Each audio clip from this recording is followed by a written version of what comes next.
Hello అండి. ఇవాల్టి video వచ్చేసి తమ్నైల్ చూసే ఉంటారు కదండి. రామదేవుని పూజ అయితే చేసుకున్నానండి. రామదేవుని పూజ అనేది మాఘమాసంలో ప్రత్యేకించి చెప్పుకుంటూ ఉంటారు. మాఘమాసంలో కుదరకపోతే ఏ మాసంలోనైనా చేసుకోవచ్చండి. నాకు మాఘమాసం మొదటి వారంలో కుదరలేదనమాట. లాస్ట్ వారంలో చేసుకుంటున్నాను.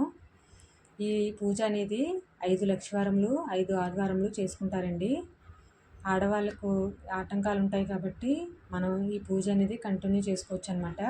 ఒకవేళ మూడో వారంలో కుదరకపోతే తర్వాత మూడో వారం నుంచి కంటిన్యూ చేసుకోవచ్చు. ఆ విధంగా 5 లక్షవారములు 5 ఆదివారములు ఈ పూజను అయితే చేసుకోవాలండి. ఈ పూజ కోసం ముందుగా ఒక పీటని సిద్ధం చేసుకున్నాను. ఇలా పసుపు రాసి బొట్లు పెట్టి ముగ్గులు వేసి అలంకరించుకోవాలి. తర్వాత చిన్న పీటల్ని ఆన్లైన్లో ఆర్డర్ పెట్టుకున్నానండి. దానిపైన కొంచెం బియ్యం వేసి ఒక ఆకు పెట్టి శ్రీరాముల వారిది పట్టాభిషేకం ఫోటో ఉంటుంది కదండి, అది పెట్టుకుని పూజ చేసుకోవాలి. ఒకవేళ ఇలా రామదేవుని పట్టాభిషేకం ఫోటో లేకపోతే ఏదైనా రామదేవుని పటం పెట్టుకుని చేసుకోవచ్చండి. రామలక్ష్మణులు సీతాదేవి ఉన్న ఫోటోలు ఏవైనా పర్వాలేదు. ప్రసాదానికి ఇలా సూజీ రవ్వ పంచదార పావు పాలతో ప్రసాదం చేసుకుని పెట్టుకోవాలండి. యాక్చువల్గా బుక్లో అయితే గోధుమ రవ్వ ఆవు పాలు పంచదార కలిపి 5 ఉండలు చేసి పెట్టాలి అని ఉంటుంది. మనకి గోధుమ రవ్వ దొరికితే అలాగే చేసుకుని పెట్టుకోవచ్చండి. ఒకవేళ దొరకకపోతే సూజీ రవ్వతో అయినా చేసుకోవచ్చు అనమాట. చూసారు కదా, ఎక్కువగా పాలు వేసేయడం వల్ల మనకి పలచగా అయిపోతుంది. కొంచెం పాలు తడిపి పంచదార మెల్ట్ అయ్యేలాగా బాగా కలుపుకొని ఇలా ప్రెస్ చేసుకుంటూ ఉండలు చేసుకుంటే మనకి కొంచెం గట్టిగా అయితే ఉంటాయన్నమాట.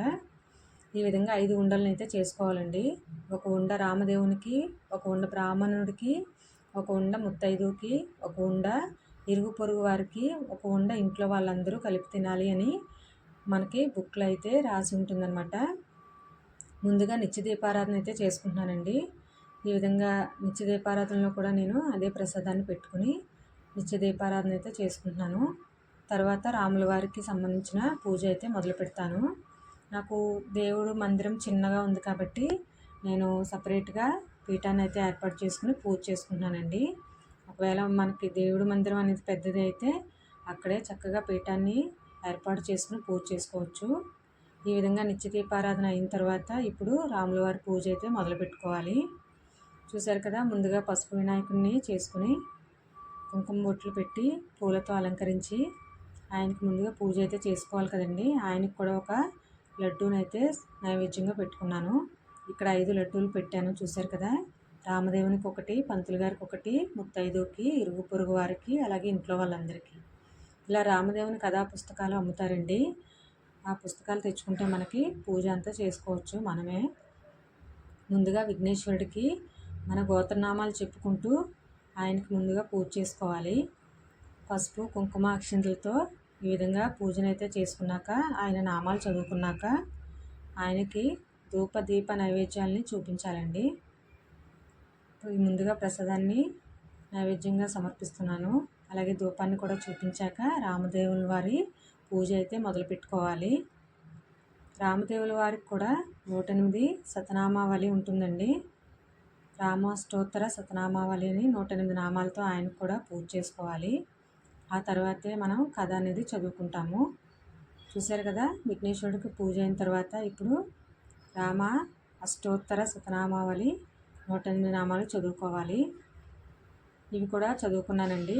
ఇలా చదువుకున్న తర్వాత ఇప్పుడు రాముల వారికి కూడా ధూప దీప నైవేద్యాలని సమర్పించాలి. ఆ తర్వాత రామదేవుని కథ అనేది మొదలు పెట్టుకుంటాము. రామదేవుని కథ మొదలు పెట్టుకునేటప్పుడు ఎప్పుడు కూడా ముందుగా అక్షింతలను చేతితో పట్టుకుని రామదేవుని కథ అనేది చదువుకోవాలన్నమాట. అప్పుడు కథ మొత్తం పూర్తయిన తర్వాత కొన్ని అక్షింతలు మన నెత్తి మీద వేసుకొని మరి కొన్నింటిని పక్కన పెడితే మన ఇంట్లో ఉన్న వాళ్ళందరూ కూడా వేసుకుంటారండి.